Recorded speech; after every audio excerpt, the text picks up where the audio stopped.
बिस्मिल्लाहिर्रहमानिर्रहीम। अस्सलाम वालेकुम। जिस औरत के ससुराल वालों का रवैया अच्छा ना हो और शौहर भी साथ ना देता हो और आप चाहती हैं कि ससुराल के जुल्म से निजात हासिल करके अलहदा हो जाएं, तो आज का वजीफ़ा उनके लिए फ़ायदेमंद है। आपका शौहर ख़ुद आपको लेकर अलग हो जाएगा। अक्सर देखा गया है कि बहू का ज़हन सास और नंदों से नहीं मिलता, क्योंकि वो जितनी भी अच्छी रह लें, सास और नंदों के ताने उसकी ज़िंदगी अज़ाब बना के रखते हैं और वो उसकी ज़िंदगी में इतना हावी हो जाती हैं कि उसकी बात पे बात शिकायत उसके शौहर को लगाकर उसके कान भरती रहती हैं। ऐसे माहौल में उसका ससुराल में जीना हराम हो जाता है।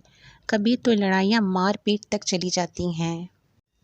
ऐसी बच्चियां अगर तंग आकर अलग रहना चाहती हैं तो इस अमल को खालिस नीयत के साथ पढ़ना है। इंशाअल्लाह एक ही वजीफ़ा करके वो अपने ससुराल के जुल्म जबर से बच सकती हैं और उनसे अलहदगी हासिल करके अपने शौहर और बच्चों के साथ दूसरे घर में रह सकती हैं। ये वजीफ़ा आपको हर अज़ियत से बचाएगा और आपका शौहर आपको ख़ुद लेकर अलग रिहाइश इख्तियार कर लेगा। अमल कुछ इस तरह से है कि ज़ोहर की नमाज के बाद बावज़ू होकर सूरह अल-माइदा की इस आयत मुबारका को 21 दफ़ा पढ़कर अपनी सास और नंदों पर फूंक देना है और इसी आयत मुबारका को ईशा की नमाज के बाद भी 41 दफ़ा पढ़ के अपने शौहर पर भी दम करना और फूंक मार देनी है। यानी ज़ोहर के साथ पढ़कर ससुराल वालों पर और ईशा के बाद पढ़कर शौहर पर दम करना है।